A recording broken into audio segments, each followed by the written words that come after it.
All right, let's talk a little draft here with the Dolphins. Obviously, we know Kenneth Grant in the first round, 13th overall, and the Michigan kid.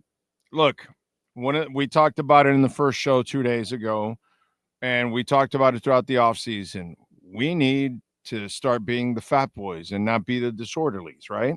Well, this was the draft. You wanted meat? Brother, they started with James Daniels on one side of the line. Okay. And now they added Jonah Savanea. Savanea. So they added another 320 pounder on the other side of the line. Then with their first pick, 2 days ago in Kenneth Grant, they took a big fat man to put in the middle right next to Zach Sealer, who's 6'4", 331. And this is a house that just moves people, a building that moves people. And that's what you need. You need people that are tough, people that can, intimidate. And that's what Grant brings to the table. Jonah is the same. He's an aggressive offensive lineman. So is Daniels. Okay.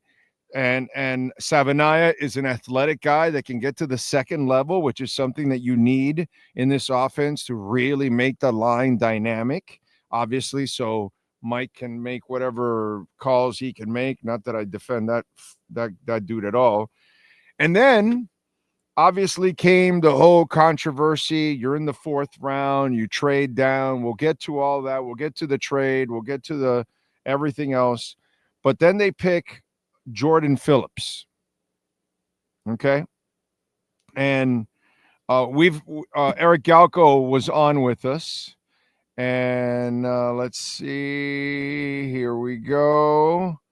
Let me show you his tweet that he put out there. And I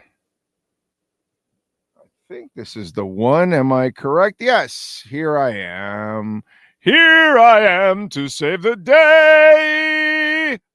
All right. So, Kenneth Gant and Eric Galco, who I've had on the show for over a decade, and he's the top dude in the East West Shrine game, the CEO, whatever. I forgot his exact title, but he's the man there. Okay, and he's been a scout. He's been in football for a long time. So when they drafted him, he put incredible draft pick by the Dolphins in Kenneth Grant. Graded similar by us and others as one of the best DTs in the class and arguably the highest upside. Impressed NFL clubs all week at the Shrine Bowl with his character, enthusiasm, and mental makeup. And again, this is a guy that can move. And we need to see the Dolphins get tough. Okay? You watch the Heat today? Bunch of softies. Bunch of softies and no stars. Well, the Dolphins have been softies for 40 years.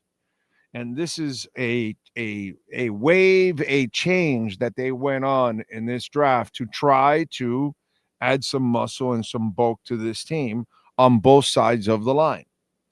All right. So Grant was one guy that he talked about. The other guy that he talked about was the selection in the fifth round, the controversy when they trade down and pick up the third rounder for next year. We'll get into that. We'll get into the layers of all of that. Give me some time here. I don't want to go over through it. First, I'm going to go over the draft and what I think about it and what it means overall. Jordan Phillips, a name that we know very well. Well, there's a new Jordan Phillips in town. And so the kid is from Maryland. By the way, he freaked out when his teammate, the safety, got drafted. We'll get to that.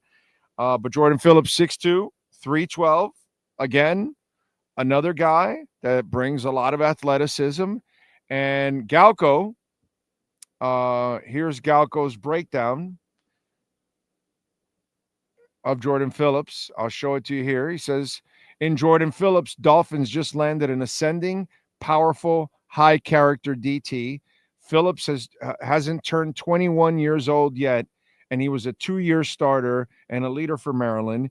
He was one of the most impressive players at the Shrine Bowl on the field, as powerful a nose tackle and off the field with his football IQ, mental makeup, He also won the Shrine Bowl's Pat Tillman Award, given to the player who best exemplifies the character of Pat Tillman. And then you can watch, obviously, the film there. It shows you, this is all on my Twitter feed at Big O Show, where we have it, and you can, watch all that stuff if you want to catch up with it.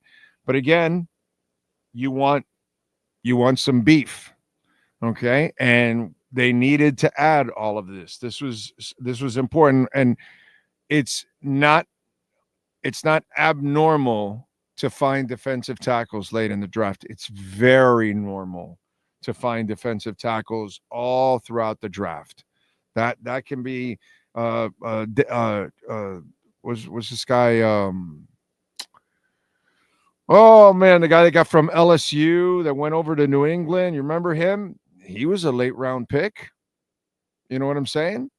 And he's turned out to be a damn good player, which I'm brain farting now. And then there was another kid that they took, Taylor, and he's floated around the league. Soliai was a 5th rounder. You can find tackles late in the draft, and you can develop them because these are players that sometimes take a little time to develop. After Jordan Phillips in the 5th round, all right, they took Jason Marshall, a corner out of Florida, 6 foot, 194. And once again, our guy, Eric had a breakdown for Jason Marshall too, because Marshall was also at the Senior Bowl. He says, Dolphins land an immediate versatile contributor to the DB room in Florida's Jason Marshall. Impressed NFL clubs at Shrine Bowl with his football IQ, coverage in team interviews, and he had a very busy week there. At 6 foot 195, he finished in the 97th percentile among CBs in the 2025 NFL draft per, whatever that formula is that he's talking about. Would have been 4th to 5th round pick this year if not for the injury during the season. Was trending to be a top 100 pick. Great value for the Dolphins here. So you might get a back-end corner here, a dime guy, a nickel guy, a special teamer. So that's what you're looking for. And nobody's telling you that this guy's going to be a starter or anything along those lines. But, good reviews, independent reviews that have nothing to do with the Dolphins. Obviously, the Dolphins are always going to tell you, and the Detroit Lions and the New Orleans Saints and the Texans, and everybody's going to say, we got our guy, the guy we wanted, and all that good stuff. They also took Dante Trader Jr., which Jordan Phillips was very happy because he's a teammate of his in Maryland, 5'11", 196, safety. Ollie Gordon, they took a big back out of Oklahoma State, 6'1", 226 in the 6th round, 179th overall. They need a big back. Will they use him? I don't know. It took him a month he never used Gesicki, and Gesicki has been just fine with the Bengals. And then Jonnu Smith, it took him a month, and he didn't use him. And then he finally started using Jonnu Smith, who had a career year and Dolphin franchise breaking year and all, which he could have had a much better year if they actually used him in the first month. So we've had the bigger back here, and he doesn't use it,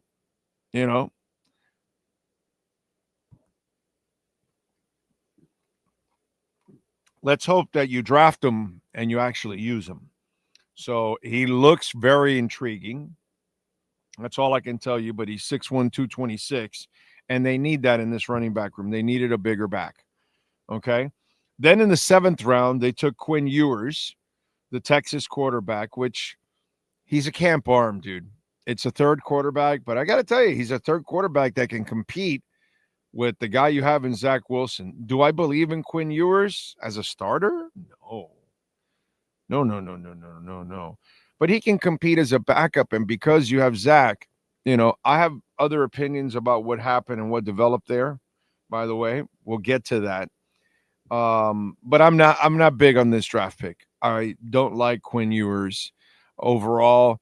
The problem is the Dolphins are so bad at that backup spot again, because I don't believe in Zach Wilson. I don't know about you guys out there. I don't know where you ladies and gentlemen stand, but Zach Wilson to me that guy scares the shit out of me.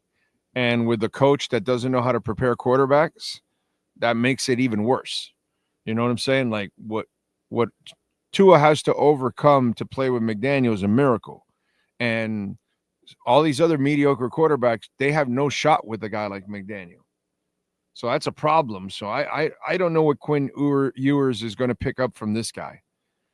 But he will be able to compete with Zach Wilson because Zach is not a guy that has the reading and reacting intelligence that you want at this level.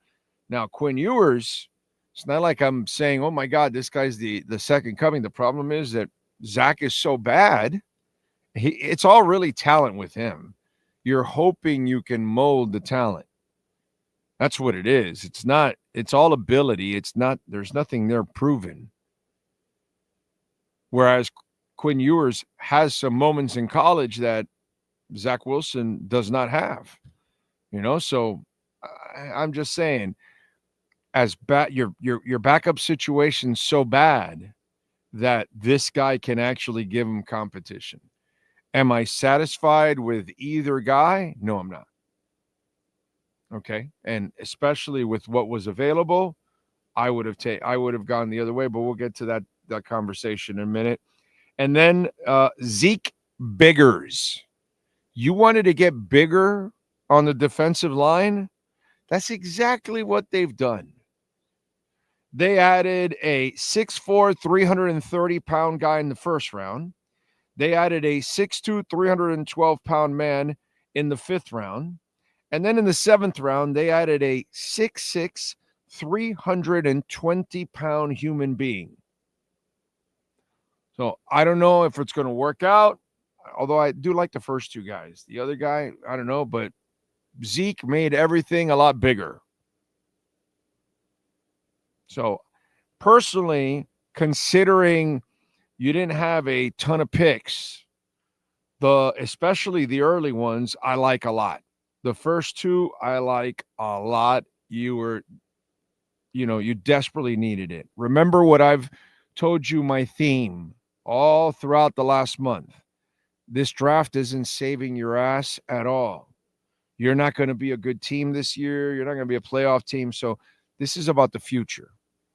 Okay. And this is about building, and we'll see if McDaniel survives. We'll see. But when it comes to what you needed, this fills some needs. This fills what you needed on the line, where you signed one guy in free agency in Daniels and you drafted the other guy in Savanaya. So that helps out. Okay. You needed defensive tackles to go next to Sealer. You got the starter next to Grant, and you got the third guy in Phillips that should be the rotational guy right there. So we'll see if the guy in the seventh round can become a depth guy, and we'll find out. The cornerbacks and the safety that you drafted, we'll find out. Those are deep draft picks, fifth and sixth rounders, and no, 2 fifth rounders. So we'll find out.